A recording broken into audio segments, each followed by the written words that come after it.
Sa ngalan ng Ama at ng Anak at ng Espiritu Santo. Amen. Ang pagpapala ng ating Panginoong Hesu Kristo, ang pag-ibig ng Diyos Ama at ang pakikipagkaisa ng Espiritu Santo naway sumainyong lahat. At sumainyo rin. Mga kapatid, aminin natin ang ating mga kasalanan upang tayo'y maging marapat gumanap sa banal na pagdiriwang. Inaamin ko sa makapangyarihang Diyos at sa inyo mga kapatid na lubha akong nagkasala sa isip, sa salita at sa gawa at sa aking pagkukulang. Kaya isinasamo ko sa mahal na Birheng Maria, sa lahat ng mga anghel at mga banal, at sa inyo mga kapatid na ako'y panalangin sa Panginoong ating Diyos.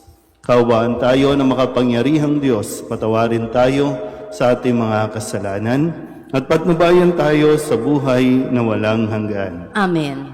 Panginoon, kaawaan mo kami. Panginoon, kaawaan mo kami. Kristo, kaawaan mo kami. Kristo, kaawaan mo kami.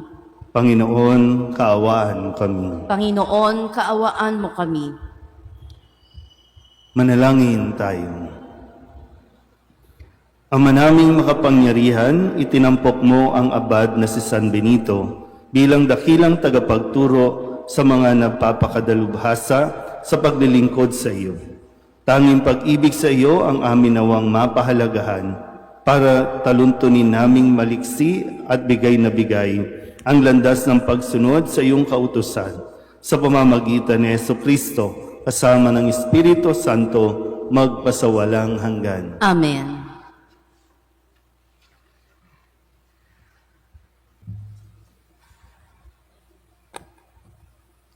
Pagbasa mula sa aklat ng Henesis. Noong mga araw na iyon, lumakad si Israel, dala ang kanyang ari-arian. Pagdating sa Beer-seba, naghandog siya sa Diyos ng kanyang amang si Isaac. Pagsapit ng gabi, tinawag siya ng Diyos sa isang pangitain. Jacob, Jacob. Nakikinig po ako, tugon niya. Ako ang Diyos ng iyong ama. Wika sa kanya. Huwag kang matakot na pumunta sa Ehipto. Doon, ang lahi mo'y magiging isang malaking bansa. Sasamahan ko kayo roon at ibabalik muli rito. Nasa piling mo si Jose pag ikaw ay namatay. Mula sa Beer-seba, naglakbay si Jacob. Siya at ang kanyang mga apo at mga manugang ay isinakay ng kanyang mga anak sa mga karitong ipinadala ng Faraon. Dinala rin sa Ehipto ang mga hayop at ari-arian nila sa Kanaan. Kasama nga niya ang kanyang mga anak, mga manugang at mga apo. At si Juda ay sinugo ni Israel kay Jose upang siya'y salubungin. Dali-daling ipinahanda ni Jose ang sasakyan niya at sinalubong ang kanyang ama sa Gosen. Nang sila'y magkita, agad niyang niyakap ang kanyang ama at napaiyak siya sa tuwa. Sinabi naman ni Israel, "Ngayoy handa na akong mamatay, pagkat nakita na kitang buhay." Ang salita ng Diyos. Salamat sa Diyos. Nasa Diyos ang kaligtasan ng mga matuwid at banal. Nasa Diyos ang kaligtasan ng mga matuwid at banal. Umasa ka sa Diyos ang mabuti gawin at mananahan kang ligtas sa lupain.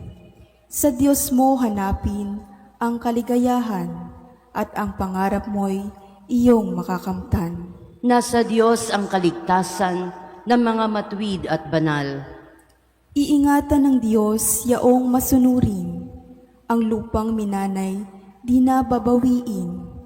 Kahit na sumapit ang paghihikahos, di mararanasan nila ang magdahop. Nasa Diyos ang kaligtasan ng mga matuwid at banal. Ang mabuti gawin, masamay itakwil, ang mananahan kang lagi sa lupain. Pagkat yaong bayang wasto ang gawain, ay mahal ng poon, hindi itatakwil. Sila'y iingatan magpakailanman, ngunit ang masama ay ihihiwalay. Nasa Diyos ang kaligtasan ng mga matuwid at banal. Ililigtas ng Diyos ang mga matuwid. Iingatan sila pag naliligali. Ililigtas sila't kanyang tutulungan laban sa masama, ipagsasanggalang. Sapagkat sa poon, nangungubling tunay. Nasa Diyos ang kaligtasan ng mga matuwid at banal.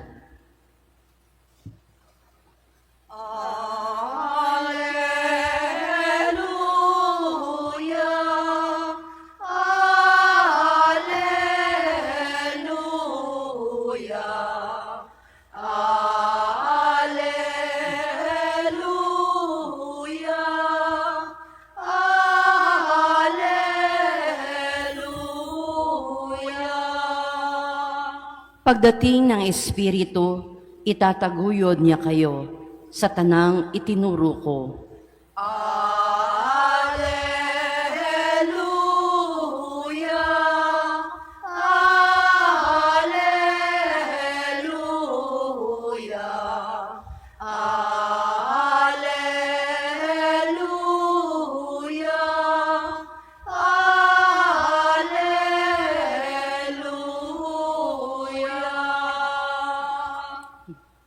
Sumainyo ang Panginoon. At sumainyo rin. Ang mabuting balita ng Panginoon ayon kay San Mateo.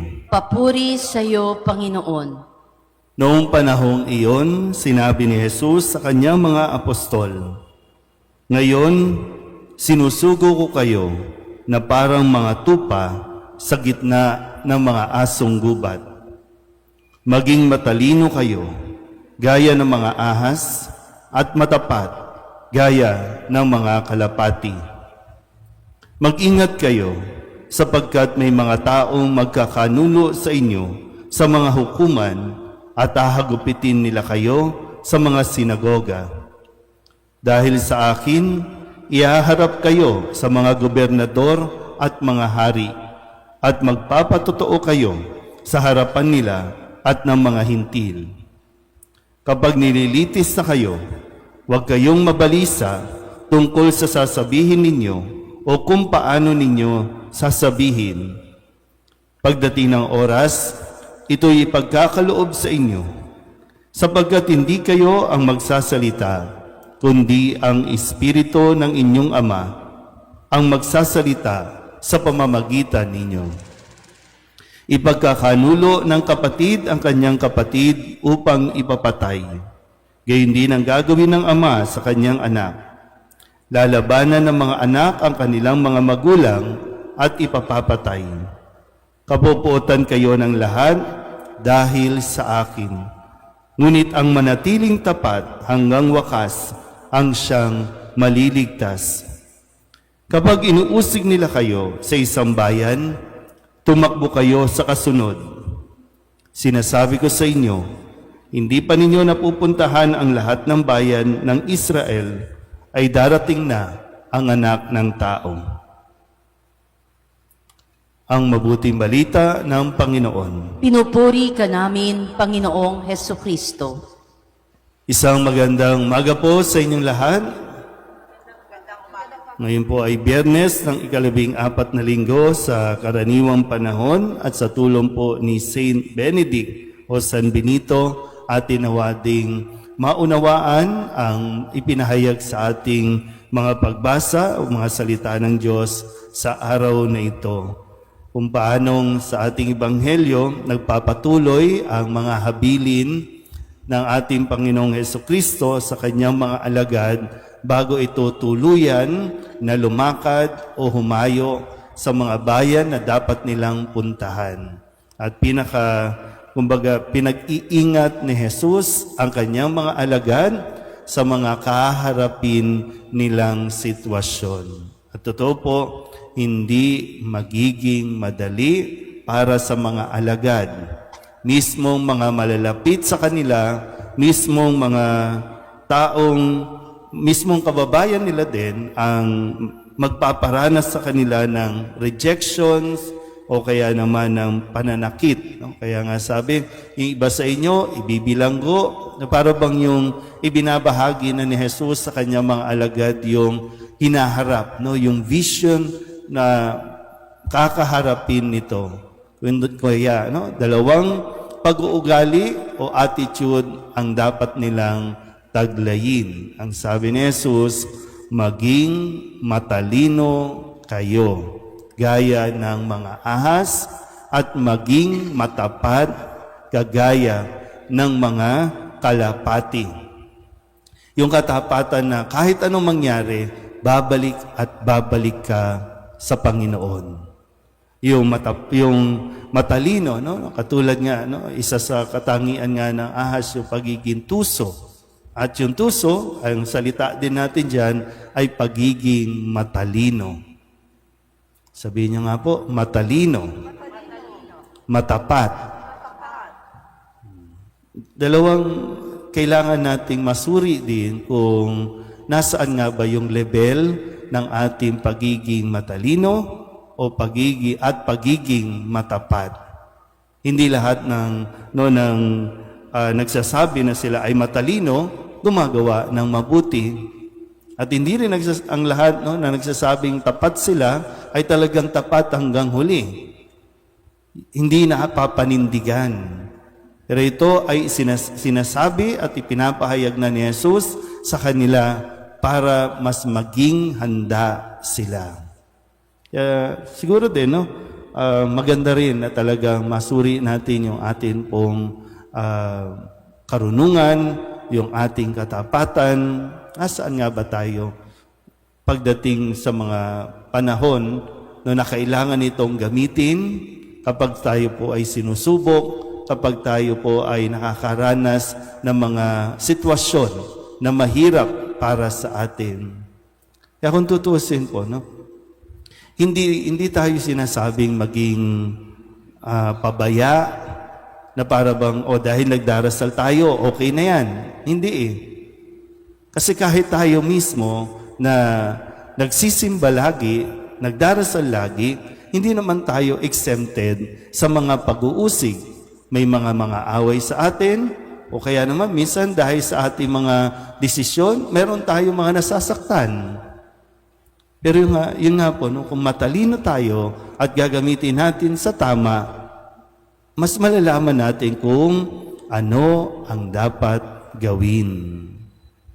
O kung sa salita natin, hindi tayo pwedeng walang alam. Hindi tayo pwedeng sugod lang ng sugod. Hindi tayo pwedeng react lang ng react. Kailangan gamitin natin ang ating utak, ang ating talino, para magkaroon din naman tayo ng tinatawag nating discernment.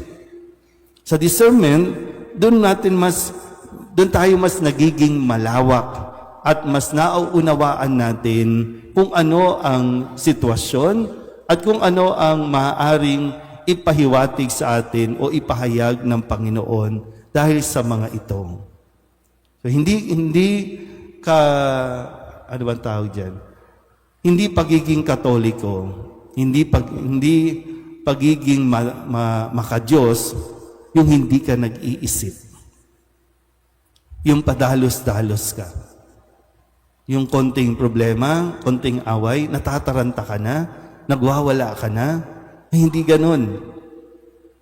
Paano pa tayo pag humarap tayo sa talagang hukuman? Paano pa tayo kung talagang ma-corner tayo ng maraming tao? May mga kapwa Katoliko tayo, makaharap lang ng ibang sekta, magamitan lang ng salita ng Diyos, babaliktad na. Aalis na sa pagkakatoliko, pupunta na sa iba, aanib na sa iba. Ay mas lalong naliligaw. Kaya, muli, Bilang mga alagad ni Kristo, ang panawagan sa atin, maging matalino tayo at maging matapat sa ating pananampalataya sa anumang sitwasyon. Amen.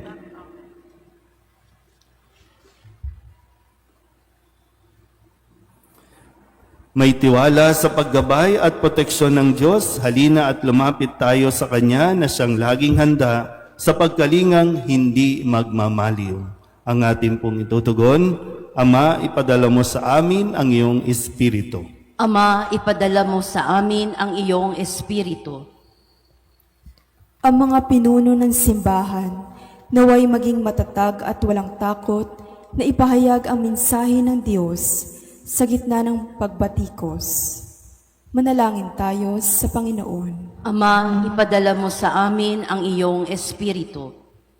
Ang mga bansa at ang sangkatauhan, naway mapalaya sa makasalanang sistema ng opresyon at terorismo. Manalangin tayo sa Panginoon. Ama, ipadala mo sa amin ang iyong Espiritu. Yaong makanakararanas na pagsubok sa kanilang buhay may asawa, naway makatanggap ng biyaya na magsumikap na mapanatili ang kanilang mga pangako. Manalangin tayo sa Panginoon. Ama, ipadala mo sa amin ang iyong Espiritu. Yaong mga pinahihirapan ng takot at ligali, naway makatagpo ng kaligtasan sa ating komunidad. Manalangin tayo sa Panginoon. Ama, ipadala mo sa amin ang iyong Espiritu. Yaong mga namayapa na, naway umani ng pabuya sa kanilang mabuting mga gawain sa walang hanggang kaharian ng Diyos. Manalangin tayo sa Panginoon. Ama, ipadala mo sa amin ang iyong Espiritu. Idulog din natin sa Panginoon ang ating mga personal na kahilingan at mga panalangin para sa ating mga pamilya. Kasama din ang mga kahilingan ng mga nanonood sa online. Lahat ng mga misang pasasalamat, espesyal na intensyon, agarang paggaling ng mga may sakit, ang lahat ng mga kaluluwa na inihiling na ipagdasal sa misang ito.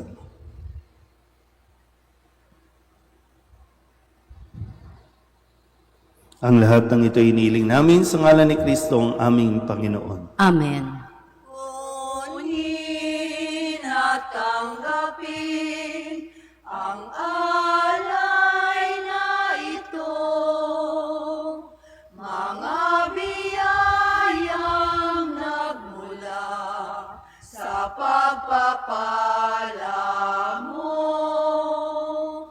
Tanda ng bawat pusong pagkat inibig mo, ngayon'y nananalig, nagmamahal sa'yo.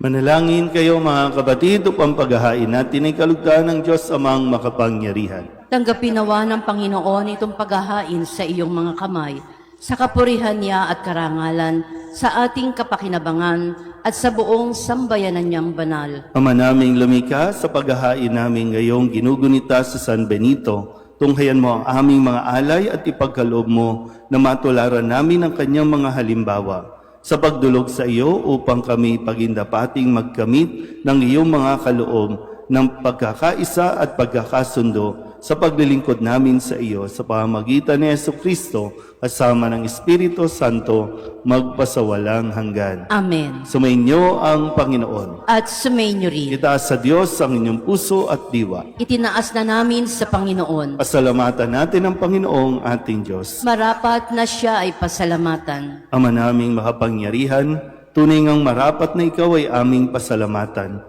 Ang pagpaparangal sa iyong kabutihay, lagi mong pinaalingaw-ngaw sa iyong sambayanan. Sa pagkakaroon ng mga kaanib na maaasahan at tapat tulad mo sa pananagutan, upang magbunga ang punyagi ng iyong anak na sa iyong pag-ibig kami makatulad. Ang mga banal na tao'y tumutulong sa lahat sa pagbibigay halimbawa at pananalangin wagas. Kaya kaysa ng mga anghel ang sisiawit ng papuri sa iyo nang walang humpay sa kalangitan, kami nagbubunyi sa iyong kadakilaan. Santo, Santo, Santo Panginoon Diyos ng mga hukbo, napupuno ang langit at lupa ng kadakilaan mo. O sana sa kaitaasan, pinagpala ang naparirito sa ngalan ng Panginoon. O sana sa kaitaasan. Ama naming banal, ikaw ang bukal ng tanang kabanalan. Kaya sa pamamagitan ng iyong Espiritu, gawin mong banal ang kaloob na ito upang para sa aming maging katawan at dugo ng aming Panginoong Heso Kristo.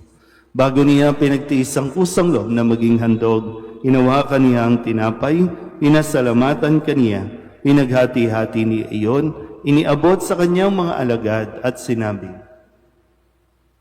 "Tanggapin ninyong lahat ito at kanin, ito ang aking katawan na ihahandog para sa inyo."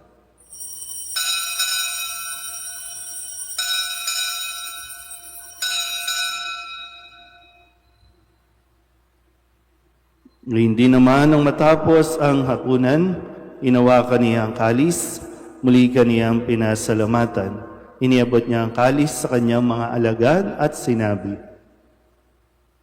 "Tanggapin ninyong lahat ito at inumin. Ito ang kalis ng aking dugo, ng bago at walang hanggang tipan. Ang aking dugo na ibubuhos para sa inyo at para sa lahat sa pagpapatawad ng mga kasalanan. Gawin ninyo ito sa pag-alaala sa akin."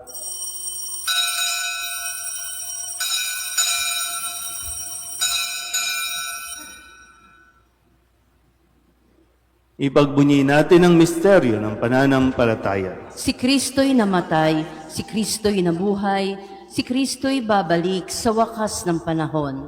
Ama, ginagawa namin ngayon ang pag-alaala sa pagkamatay at muling pagkabuhay ng iyong anak. Kaya tiniaalay namin sa iyo ang tinapay na nagbibigay buhay at ang kalis na nagkakaloob ng kaligtasan. Kami nagpapasalamat dahil kami iyong minarapat na tumayo sa harap mo para maglingkod sa iyo. Isinasamo namin kami magsasalo-salo sa katawan at dugo ni Kristo ay mabuklod sa pagkakaisa sa pamamagitan ng Espiritu Santo.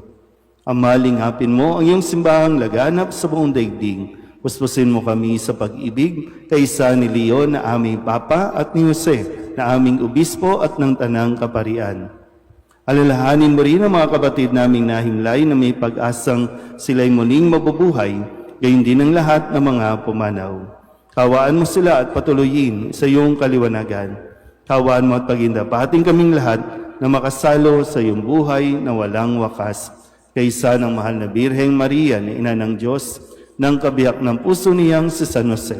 Kaysa ng mga apostol at ng lahat ng mga banal na namuhay dito sa daigdig ng kalugod-lugod sa iyo, may pagdiwang nawa namin ang pagpupuri sa ikararangal mo sa pamamagitan ng iyong anak na aming Panginoong Heso Kristo.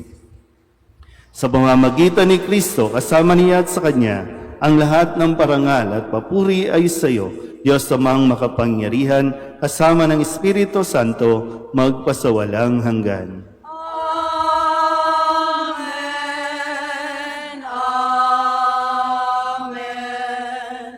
Amen. Amen. Sa tagubilin ng manakagagaling na utos at turo ni Jesus sa Panginoon natin na Diyos, ipahayag natin ng lakas loob. Ama namin, sumasalangit ka, sambahin ang ngalan mo, mapasa amin ang kaharian mo, sundin ang loob mo dito sa lupa para nang sa langit. Bigyan mo kami ngayon ng aming kakanin sa araw-araw at patawarin mo kami sa aming mga sala para nang pagpapatawad namin sa nagkakasala sa amin. At huwag mo kaming ipahintulot sa tukso at iadya mo kami sa lahat ng masama. Hinihiling namin kami iadya sa lahat ng masama, pagkalooban ng kapayapaan araw-araw, iligtas sa kasalanan at ilayo sa lahat ng kapahamakan. Samantalang aming pinananabikan ang dakilang araw ng pagpapahayag ng tagapagligtas naming si Jesu Kristo. Sapagkat iyo ang kaharian at ang kapangyarihan at ang kapurihan magpakailanman. Amen. Panginoong Heso Kristo, sinabi mo sa iyong mga apostol, Kapayapaan ang iniiwan ko sa inyo, ang aking kapayapaan ang binibigay ko sa inyo.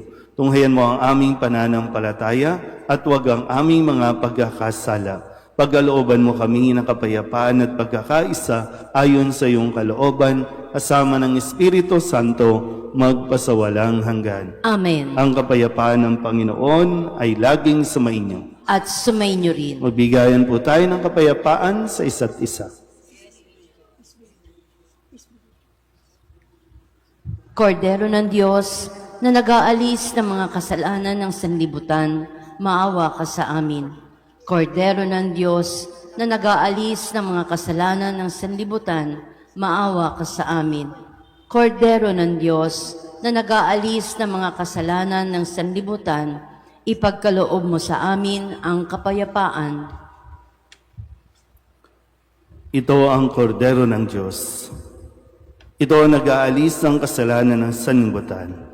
Mapalad ang mainanyayahan sa kanyang piging. Panginoon, hindi ako karapat-dapat na magpatuloy sa iyo, ngunit sa isang salita mo lamang ay gagaling na ako.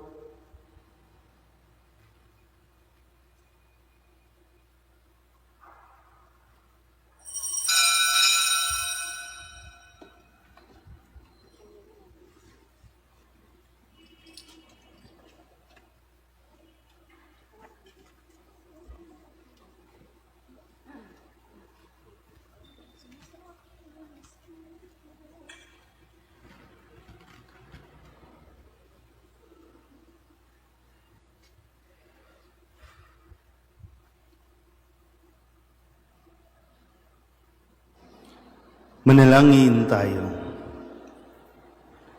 Ama naming mapagmahal, ngayong aming napagsaluhan ang haing nagbibigay buhay, aming hinihiling na maganap namin ang itinuturo ni San Benito para sa matapat na paglilingkod sa iyong gawain at sa pagmamahalan sa isa't isa bilang magkakapatid sa pamamagitan ni Jesucristo kasama ng Espiritu Santo magpasawalang hanggan. Amen. Sumainyo ang Panginoon. At sumainyo rin. At pagpalain kayo ng makapangyarihang Diyos, Ama at Anak, at Espiritu Santo. Amen. Tapos ng banal na misa, umayo tayo sa kapayapaan ni Kristo. Salamat sa Diyos. Magandang umaga po.